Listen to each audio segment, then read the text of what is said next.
All right. Well, we just want to welcome everybody to this kickoff event this morning. Can't tell you how excited we are to just introduce some new folks to you, introduce some new aspects of our Tech Ambassador program. And we appreciate everybody's support. And really, I guess, want to start out with an apology for having to reschedule this meeting. We had some technical difficulties that really, prevented us from being able to admit everyone to the kickoff that we originally had scheduled a couple of weeks ago. So, but we're glad you're here now, and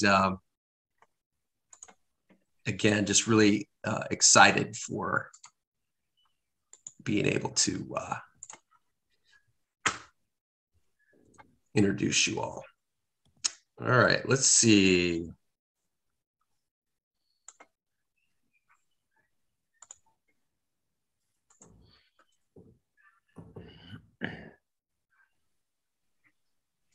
Trying to share my next presentation. Here we go. All right, so I'm just going to take a few minutes here and walk everyone through some basics of our program, some things that have not changed, some things that have changed since our original program, and our agenda here. We'll do that for about 15 minutes. We're going to get a quick hello from our original Tech Ambassadors. And then we're going to take about 20 minutes. And this will be, if you joined us in previous events, we just we don't necessarily stick to a very strict schedule. So we'll see how this all works out, but probably about 20 minutes to introduce you to our 3 new Tech Ambassadors. That's an important part of today. Then we're going to take maybe 15 minutes to have a short panel discussion to allow everyone to comment about some of the new things that we're doing, things maybe they're excited about. And then we'll take just a few minutes toward the end and just make sure that you know about some of the events that we have scheduled coming up in the next weeks. All right. So, and I feel like there. So, as you may know, our original grant was for about 1.5 years, and it officially ended on June 30th of 2021, last summer. And we were really, really excited and gratified to hear that DODD wanted to renew that grant for 2 years. So we are going all the way through June of 2023. So some things about what we're doing in the Tech Ambassador program have not changed. And those are basic goals of the program, okay? A super important basic goal of the program, and maybe the foundational thing that we're doing in the Tech Ambassador program, is to increase knowledge surrounding supportive technology. So as you may remember, supportive technology, according to the sort of DODD definition, includes assistive technology, which is basically equipment and things, and also remote support, which is a service provided by remote support providers and people on the other side of technology. So we want to increase knowledge surrounding that, not just for individuals, families.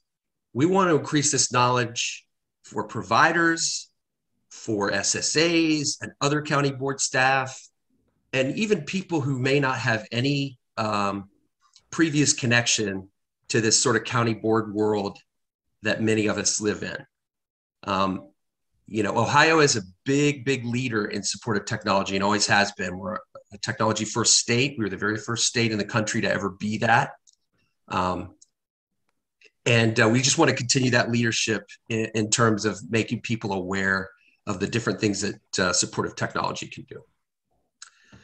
Also, demonstrating technology use. If you came to some of the original events, you got the opportunity to actually see, in some cases, live demonstrations, but in other cases, videos that we recorded of our Tech Ambassadors just showing you the technology that they use and giving you little demonstrations of how those things work in their lives. And in most cases, how simple they are to use, which we hope will be, a very relatable thing for a lot of folks. All right, and then another goal here, to spread actual stories of remote support and assistive technology use. And, one of the things that you may remember from our Tech Ambassador Code last year is that we really encourage all of our tech ambassadors to include both their successes and even their struggles. Those are a part of their stories. And, we know technology doesn't always work perfectly every time, okay? But the footnote here is we really, really love to be able to include the stories of other folks in our events, okay? So if you are a person who uses supportive technology in your life and it's making a difference for you, we may be interested in having you as a guest on one of our events to tell your story. We were able to do that a few different times in our first go around. And so, just as many stories as we can, we want to make sure that we include. Another thing that did not change from last time is virtual events. Obviously this is a virtual event, and in our first go around, those were all virtual. You may know that the original intent for our grant was to do in-person events only. We really didn't even have the mandate to do virtual events, and then COVID sort of forced us to do that, like it forced a lot of folks to do virtual meetings and events. And one of the interesting things that we learned about doing events virtually is that it did allow people to attend that otherwise would not have been able to attend some of these events. So we had people from all over the state who were able to attend some events. And even though we did do events that we sort of focused on a particular region of the state, we always had folks come to those events who were not living in those particular regions. So we'll continue that, and really hope to continue being able to offer some of that access to folks who cannot attend in-person meetings. Okay. And then the last thing is access to tech ambassadors outside official events. I think I may have mentioned this last year in some of the events that we had, but we were really, really surprised early on about the number of invitations that our tech ambassadors got to attend things like SSA staff meetings or other sort of meetings that could include county board staff, advocacy group meetings, and things like that. Of course, here we go. And even conferences or tech events that our tech ambassadors were invited to participate in. And we honestly really we're probably not ready for all of those invitations at first. We really just thought we were going to be focusing on events and maybe some just conversations with folks, individuals and families. But we really do want to encourage all of these things.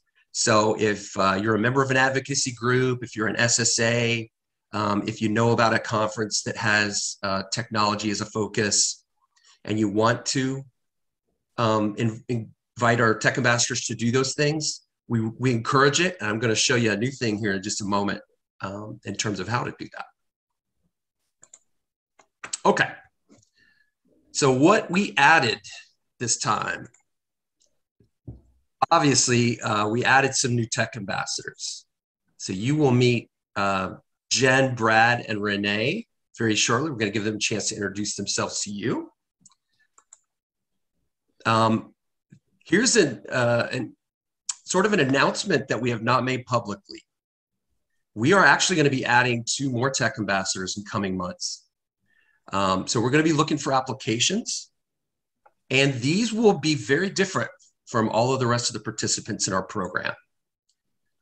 One of the 2 new people who we're going to be adding to our team is a family member of an individual with a developmental disability. Okay, so we're hoping that that person will be able to offer that unique perspective of being a family member who may have concerns about how technology can benefit that person and their family, or may be partially responsible for care for that person and their family. Okay, and then the other new tech ambassador that we're going to be bringing onto our team here in the very near future is going to be a direct support professional. Again, a very unique perspective, not like that of other folks. So we're looking for a DSP who's excited about the things that technology can do. And what we're hoping for there is a person who realizes that technology can actually be used along with the service they provide in person sometimes, and in other ways, to help maybe relieve workforce shortages, which is a topic that we've talked about. All right, another new thing. So we mentioned a minute ago, we want to encourage everybody to invite our tech ambassadors to participate in events or individual consultations with families or individuals. So we have an official process for you to do that now. So for meetings with families, conferences, or other events, in just a second, I'm going to actually demonstrate this. There is a form that we have at our website that's new. You can find this form at ohiotechambassadors.org/request.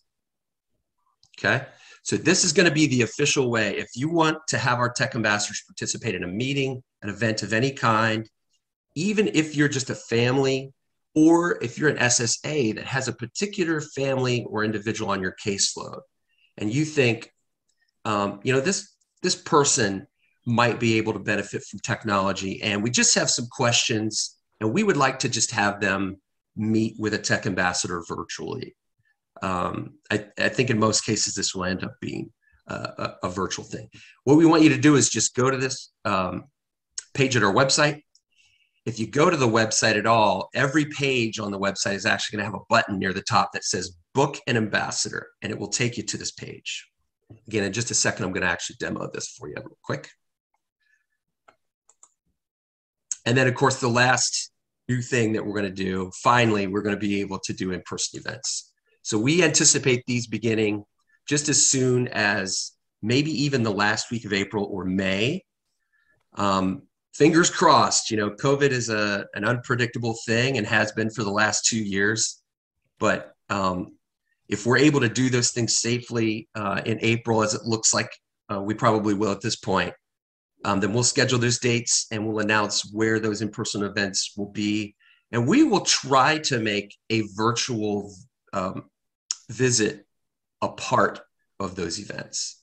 We haven't 100% figured out exactly how we might do that. But that would be a neat, just in-person opportunity. All right, so I'm going to share my web browser with everyone very quickly, just so you can see.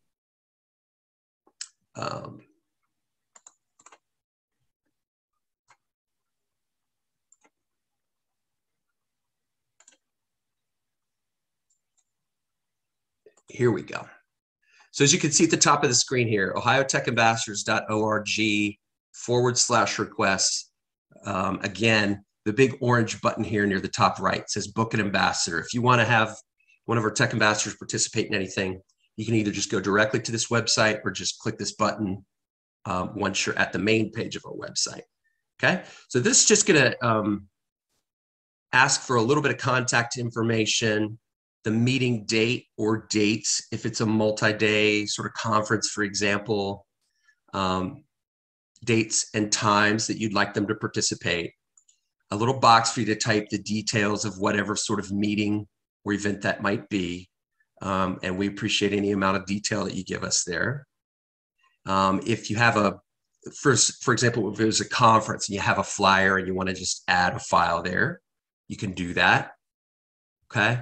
And then what you can do here is just put a check mark in the box for every tech ambassador and or core team member, which would be Courtney and Jeremy and myself, who you might want to attend. And then confirm that you're not a robot, and then submit that request. And we should get an email, and we'll respond back and sort of coordinate that event with you. All right. Perfect. All right. Now, what we want to do is give our original tech ambassadors just a minute or two to say a quick hi to you. And we are going to start out with Miss Marcy Strotter.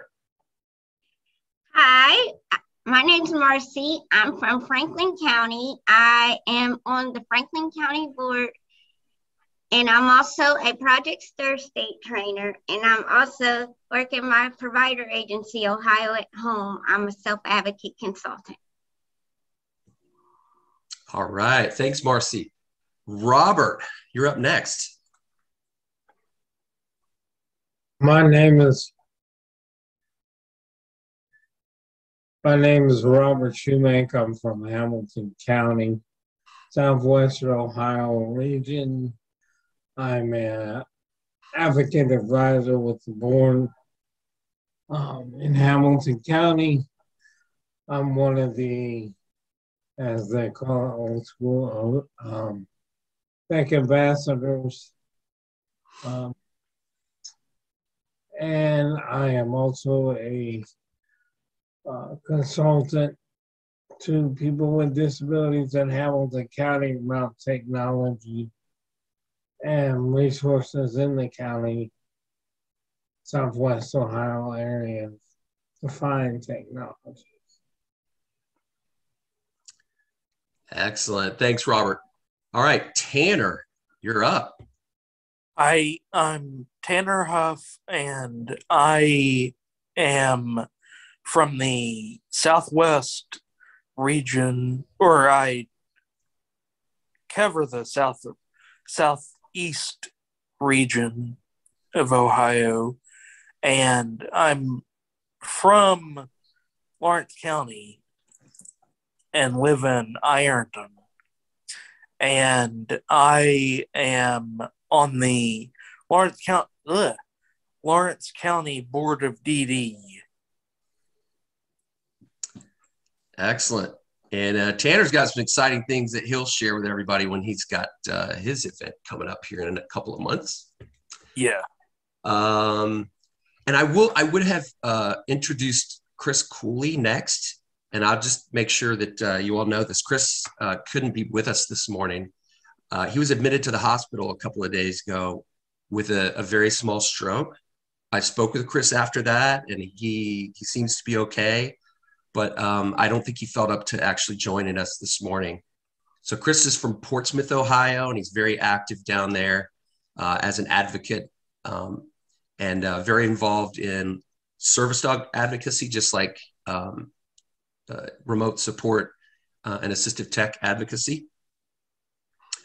And that brings us to Nathan Turner. Hi, everyone. Good morning. My name is Nathan Turner. I'm from Lucas County. I sit on the Lucas County Board of Developmental Disabilities. I'm the first individual being served to do so. And I also serve on the Ohio Self-Determination Association Board. And I also recently became a fellow with Self-Advocates Becoming Empowered. And I am also, as part of my day job, I am a web quality rater with TELUS International. I'm looking forward to engaging with you all on ways that technology can help people with disabilities be more independent. I think my focus over the past year has been digital assistance, and I'm just really looking forward to maybe seeing some of you in person. Thank you so much. I'm really excited for what is ahead. Excellent, Nathan. We appreciate that. All right. While we are, just before we introduce our new folks to you, what I want to do is just do a poll question for everyone here. So we appreciate your answers to this question. So this is, what segments would you most like to see in Tech Ambassador events? So this is a multiple choice. You can choose any of these. Educational material on remote sports and assistive tech, live technology demonstrations, pre-recorded technology demonstrations, personal stories of tech ambassadors and others, and then Q&A sessions with attendees. These were all parts of events that we held last year. And we really want to make what we're doing here as relevant to as many folks as we can. So we really appreciate you kind of telling us what you're interested in terms of content here. So we'll give you guys just another minute to answer those. All right. I'm going to turn that poll off in just a second. But what I want to do next is it's time for us finally to meet some of our new tech ambassadors. I can't tell you how excited we are to have these new folks join our team. They're great, and they all have a real variety of different life experiences that they bring to this team that we feel like, are additions, significant additions to what we've had in the past. And first, we are going to introduce from Toledo, Ohio, Renee Wood. Renee, take it away. Hi, I'm Renee Wood. I was born and raised in Toledo, Ohio. I want to start out by saying I am the oldest tech ambassador. I am 62 years old. And the reason why I point that out is that we always think of technology as a young people's passion. But even old people like me can get into technology. I went to college for data processing, so I started out in technology pretty young. And I would say I started out ever since I was 2 years old, using a walker and different things like that.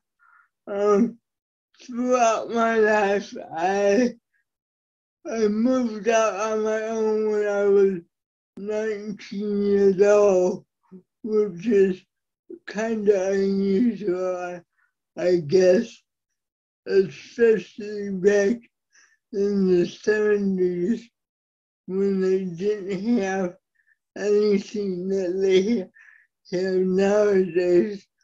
So I had to be really creative in my own home to figure out how to do stuff on my own.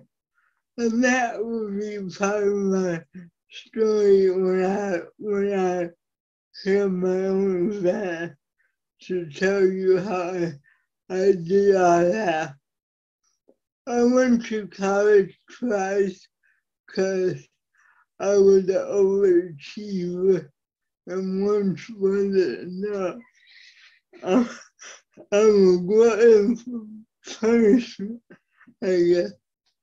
But I really started my advocacy on a state level in 2011. No, like 2010. Nobody knew I existed on the state level until about 2010 when I was 50. Yeah, 50. Since then, I have held many positions. I'm the co-chair of the Ohio Unfit Task Force. I've been past chair of the Ohio Developmental Disabilities Council. I sit on the Ohio Statewide Independent Living Council. I sit on the Ohio Self-Determination Association. If I say any more of what I sit on, it would take up the whole time. So that's just a little bit of what I sit on. And I think I also want to tell you, I've been married now for 20 years. I got married in 2002. I finally found somebody at 40 years old that could put up with me. So that's just a little bit of my introduction. I really do hope that you contact me if you want any kind of contact, because I am really creative and I have used a variety of technologies in my life. So thank you for listening. Oh, thanks very much, Renee. We are very lucky, I think, to have a person with Renee's experience and leadership, with us. So she's got a lot to offer. And if you want to hear more details about technologies Renee uses and some of that old school stuff, join her for her event at the end of our time today. I'll announce the date and time for Renee's first event. Great. Next up from Delaware, Ohio, we have Brad Whitmoyer. Welcome, Brad. Take it away. Hello, everyone. I'm Brad Whitmoyer, and I am one of the new tech ambassadors this year and would like to thank you for joining us today for our opening event of the year. My journey to using technology in order to help myself become more independent began when I was a kid growing up in the country, out in the middle of nowhere. There was a small gas station a couple of miles away, and that was all. If you wanted to find something to do, you had to either drive at least 20 minutes or figure out ways to entertain yourself. To make it better, this was in the late 80s, early 90s, when we didn't really have internet and computers that consumed most of our day. And yes, I definitely meant better. I had 3 brothers who I give a lot of credit to for the person I have become. My brothers, and really my parents too, would always try to find ways to include me in what they were doing. However, probably more importantly, if it was going to be impossible for me to be included due to my disability, they would go on without me. And while at the time I obviously thought this was unfair, those situations proved absolutely invaluable for 2 main reasons. And just to be clear, they didn't do this in a mean way. I remember when I was young, they would explain why it was going to be that way. The first reason these situations were invaluable was, it prepared me for life as an adult, prepared me to be able to accept things when they didn't go my way. The second reason it was invaluable was that it got me into the mindset of how to become innovative. If I wanted to keep up with my brothers, whether that was backyard football games, driveway basketball games, or competing in video games once we had those, I had to get creative. My brothers also helped in this area. Probably my favorite example of this was, one of my brothers figured out how I could play football and basketball with them. He made up the rule that if the ball hit any part of my wheelchair or any part of my body, it counted as a catch. Nothing says brotherly love like purposefully trying to hit your little brother with the ball. I I've always wondered how smart I would be if it weren't for all of those headshots I took from the football. Back then, there wasn't much technological innovation happening around me, but I told you about my childhood as a precursor to how I have become an innovator when it comes to using technology to better my life in regards to becoming more independent. It was ingrained into me from a very young age. I now not only use this ability to help myself, but I am in many positions to help other people to be more independent by using technology. As you can probably tell, I am in a wheelchair and have a speech impairment, which is why I am using a communication device. With my physical disability, I am unable to use my hands for very many tasks such as feeding myself, other personal hygienic needs, using a mouse and keyboard on a computer, turning lights on and off, and more. According to a lot of people, I would need 24-hour staffing.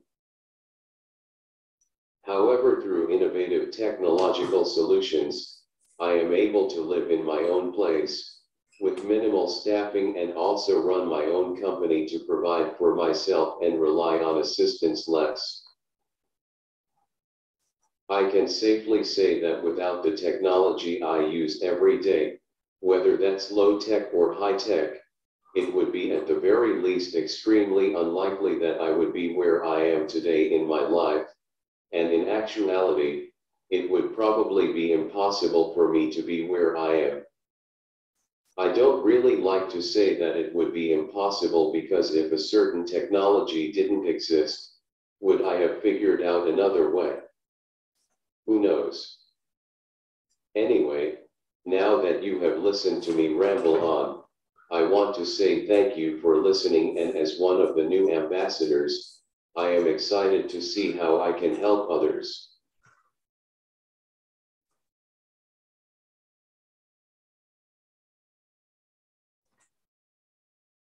He didn't mention this, but one of the things that Brad shared with us during his interview process is he actually owns and runs his own business, in addition to living on his own. So, talk about not allowing limitations. Again, very, very excited to have Brad on. If you want to know more about the actual technologies that Brad uses in his life, you should come to his event, which we'll announce. All right, and that brings us to Jen Schlegel, who is our last new tech ambassador. Jen's from Columbus, Ohio, and we are going to let her introduce herself to you. Take it away, Jen. Good morning, everyone. So I'm Jen Schlegel. Please forgive my scripted nature today. I'm having miserable migraines lately, and so hence the sunglasses. But for me, in my daily life, I'm known for doing whatever I need to make it work, whether that's sunglasses, wheels, feeding tubes, and more. I live in Columbus, but I was born and raised in Coshocton. I only left for college, and I found greater accessibility in a larger place to be to my liking. In my life, I frequently feel like I have arms and legs in different worlds. The engineering world, the startup world, healthcare, disability, accessibility, being a 20-something, an Ohio State University alumni, the list goes on and on. I often feel like I'm at war with myself, the outsider, the sum of the parts that don't quite fit.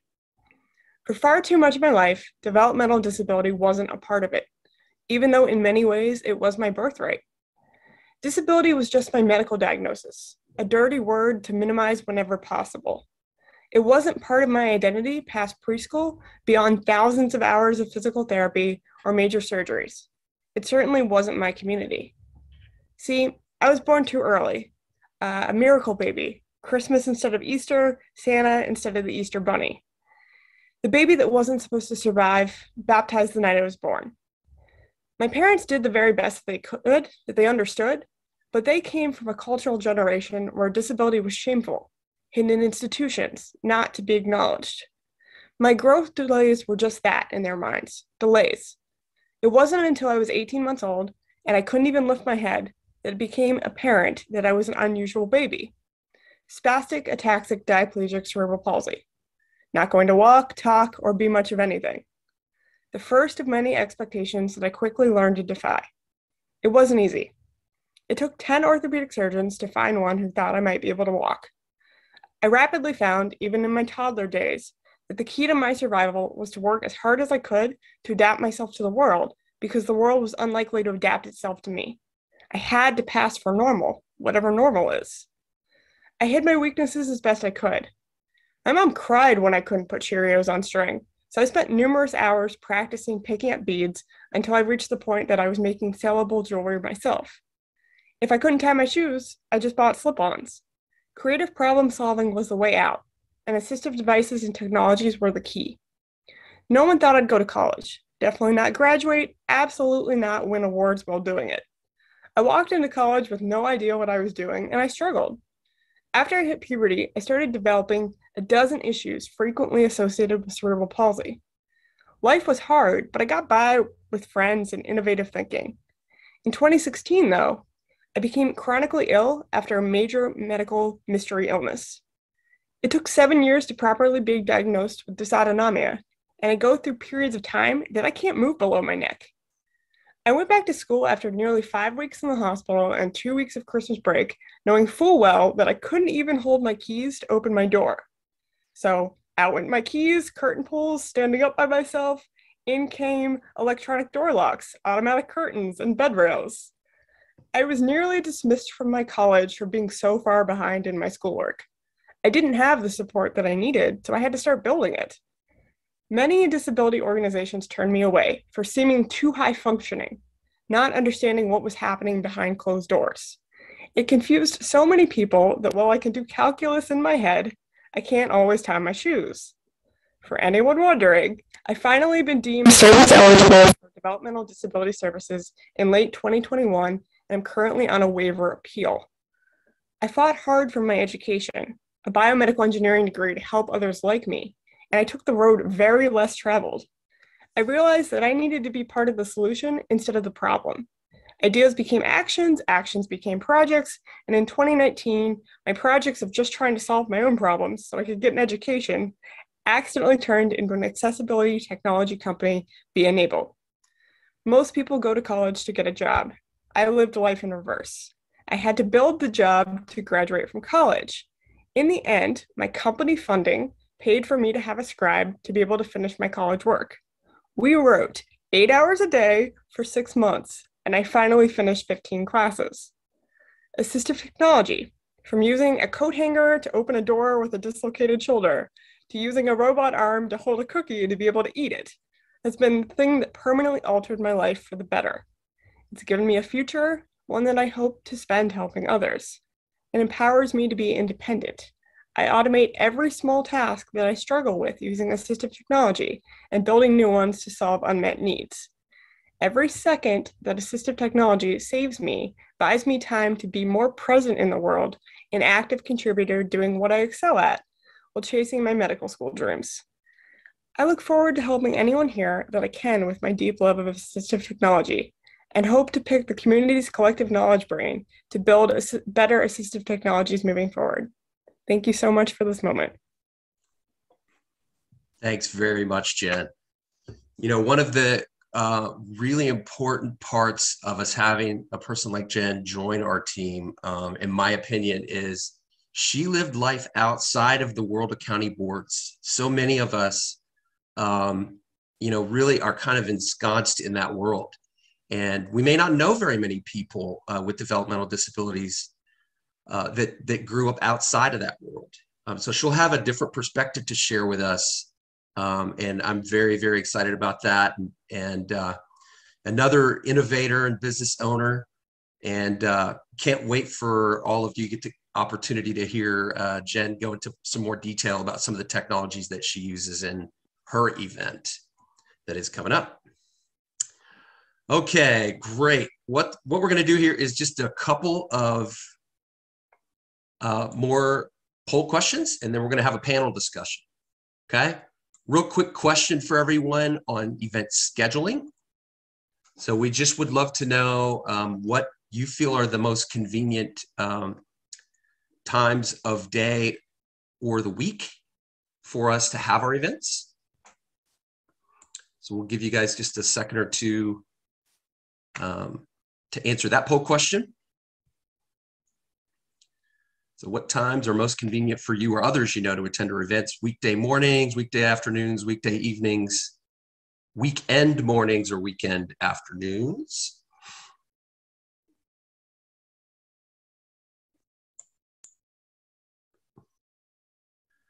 All right. Getting some good responses there, so we appreciate that.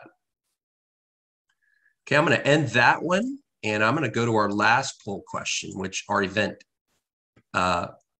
times.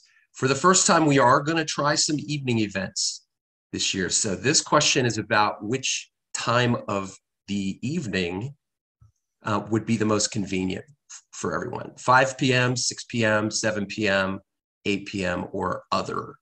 So if you would just kind of tell us for evening events, which time of day you would vote for. And by the way, we do have some evening events scheduled, which I'll just mention to you in a little bit. So we'll have to be open to whether or not maybe we'll change those times based on the feedback that you're giving us right now. All right. And by the way, while we're waiting for the last few folks to participate in that poll, we did have Chris Cooley join us. And I hope that when we do our panel discussion in just a second, that he'll feel free to chime in with any of the feedback on some of the panel questions that we have. So really, really happy to have him be able to join us here. All right, I'm going to end that poll. Great. All right, on to the next little section. So what we have is just a couple of little panel questions, and we're going to leave this wide open. Feel free to just chime in, tech ambassadors, on these questions and give us your kind of short thoughts. So first question has to do with consultation opportunities, which again are invitations to conferences or events or advocacy group meetings or staff meetings or individual meetings with families or individuals. Is there anything that you guys are specifically or exceptionally excited about in terms of all of those things?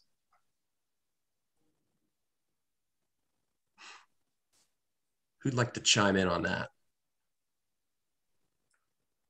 This is Nathan. Do you want us to just unmute and speak, or feel free? Okay.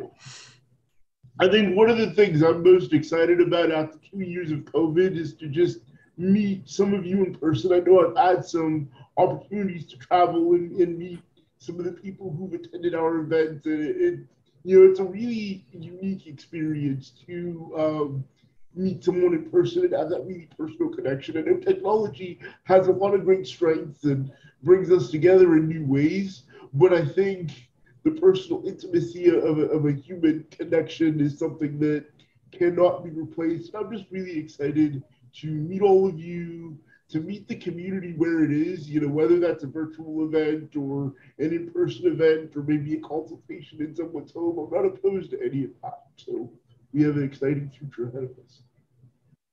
All right, thanks, Nate. Well, I'll tell you what, that was my second panel discussion question. If there was something, particular you wanted to say about in-person events. So let's just combine all of that together for this panel discussion. So anything about the consultation opportunities or in-person events that you're particularly excited about? Anybody else have a comment? Yes, I do. All right, Robert. I do some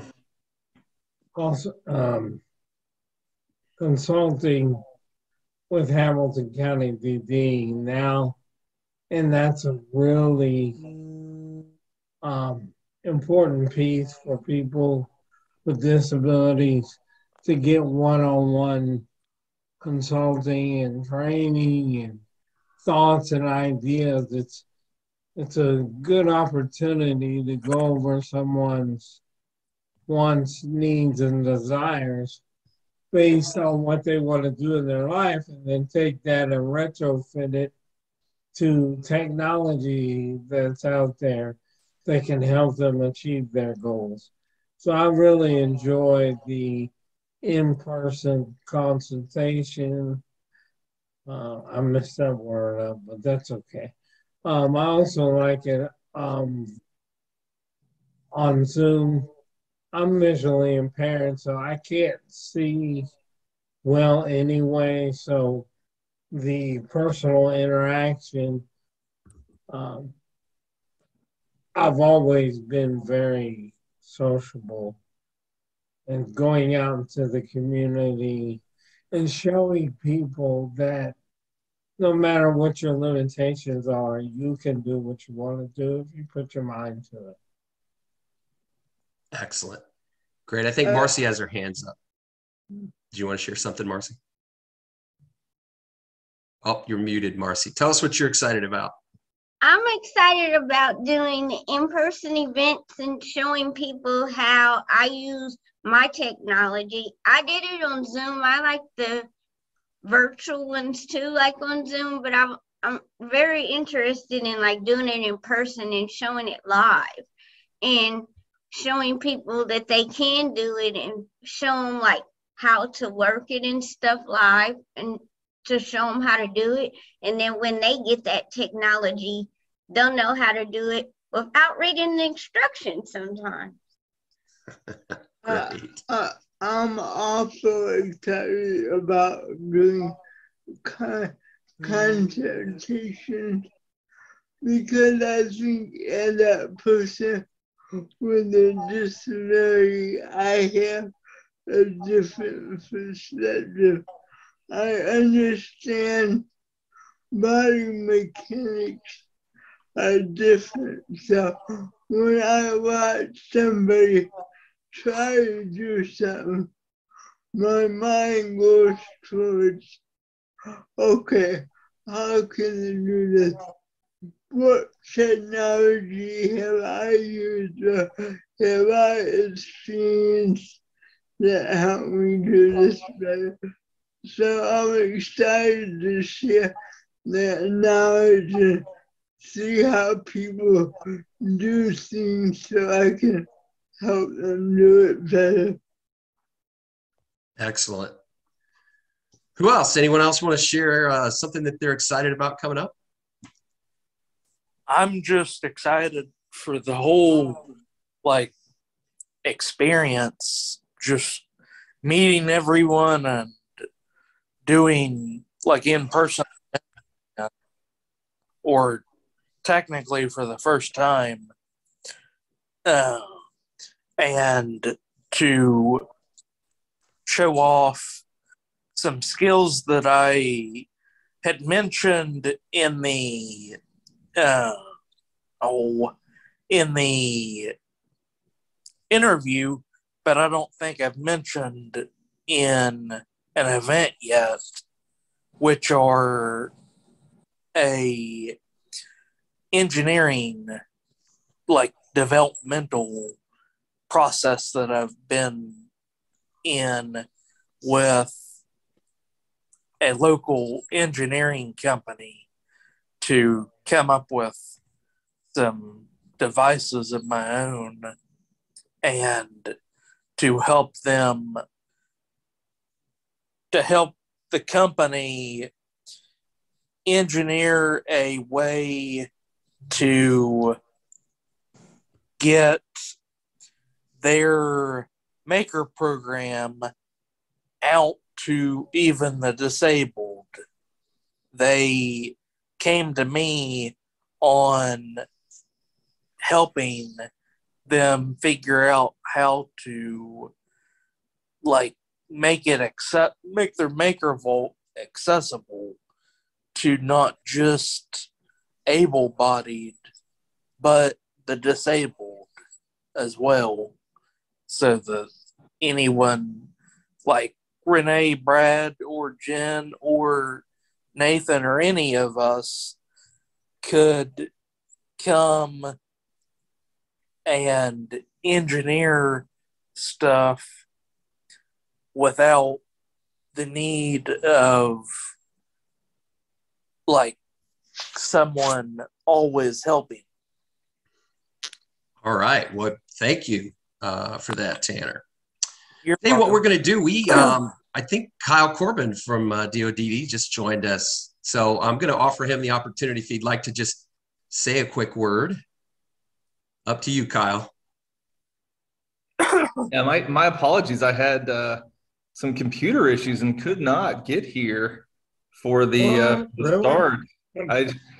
Technology, we're having computer issues. Isn't that the way? So my hope, expectation this morning was to do the introduction, which I missed my chance. So I do have a couple words though that I put together. So if you don't mind, I can give a quick synopsis of where the program started, where it began, and where we're at now, and how excited we are at DODD to be part of it and to move forward with it. So I did want to say that the idea for this project, it started back in 2017, and it was at a roundtable discussion at the DD Council office in Columbus. And during the discussion, a group of us were brainstorming ideas on how DD Council could fund technology-based products here in Ohio. During that conversation, Kim Schoaf said, wouldn't it be great if we could find some individuals that are being served under DODD that are passionate about technology and would love to talk about it and share their stories. And not only that, but maybe we could reimburse them for their appearances and it could become a paid position. We thought, wow, this is a great idea. It's wonderful. But at the time, there was no way that we were able to set that up and get the funding to happen in the time frame that we had. So put that in my pocket, and I thought, if I ever get the opportunity to work on this project, I think there's so much potential there and so much chance for that to be wonderful. Let's see if we can make it happen. Well, luckily in 2020, such an opportunity arose as DODD was looking for grant opportunities around technology and technology education. And so I was able to pitch the idea to Stacy Collins, who gave it the green light, and we put together a request for grant proposal, which became the Ohio Technology Ambassador Network. So in January of 21, the Ohio Tech Ambassador Network was launched, and the program shed light on how supportive technology, which includes both assistive tech and remote supports, can enhance the lives and foster independence of the people with developmental disabilities. The program and the ambassadors here were so successful that we expanded it and extended it to run through state fiscal year 2023. And so for fiscal year 22, the number of technology ambassadors, as I'm sure you guys have already mentioned, has been expanded from 5 to 8. And with the expanded roster becomes a bigger list of live and virtual events, including the ability to even book some of the technology ambassadors for consulting. So again, my apologies. That was supposed to be the opener, but I couldn't get it to sign me in. So absolutely wonderful work you're all doing. We're very excited to continue this work and very happy for the opportunities that you guys have provided to others through your knowledge and education and your stories. So thank you all very much. All right. Thanks so much, Kyle. We really appreciate all the support DODD gives us in helping to promote our events and, clarity on things that we should be doing. And we really want to make sure that we aim all of our efforts in the right direction here in terms of just increasing that knowledge surrounding technology to folks all over. Real quick before we get to the official end here, I do want to share a schedule of the events that we have on our calendar at this point. Obviously, today is our kickoff. The very first event with one of our new tech ambassadors is going to be with Brad Whitmoyer, and that is going to be Wednesday, the 16th, which is next week at 1 p.m. So we encourage you to go to our website. We've got a brand new events page there. You can sign up there and register for that event, and you'll get to hear all about Brad's story and more. The next event we have on our schedule is with Jen Schlegel, and that is Tuesday, March 29th. Right now, we've got that scheduled at 6 p.m., so that's an evening event, okay? And then next is an introduction event with Renee Wood, which we have scheduled at April 20th at 6 p.m., again, another evening event. And then the very next thing we hope to happen is for us to schedule our very first in-person event. And that should be happening late April or early May. So we're in talks about which of our tech ambassadors would like to go first on that one. And we've got some planning to do for that in terms of location and, promotion. So we're excited to do all of those things. Thank you so much to everybody for coming today. I did want to take just a special moment here and thank our interpreter, Jeffrey Johnson, who joined us really at the last moment. We just confirmed that he would be able to do this yesterday. And it is a really, really great thing that he was able to jump in. We did not have an interpreter available from our normal place. So we just want to say again, thanks for coming. Thanks for listening. Please do sign up for some of these events that are coming up. We'd love to have you all. You'll have opportunities to participate yourself in some Q&A in those things. And please do visit our website, ohiotechambassadors.request, or click that Book an Ambassador button. And put these folks to work. They are ready to get out and talk about how technology's benefited them and help make them more independent in their lives. All righty. Well, it is 11 o'clock, so we're going to give an official goodbye. Feel free, tech ambassadors, if you want to just wave or unmute for a second and say goodbye.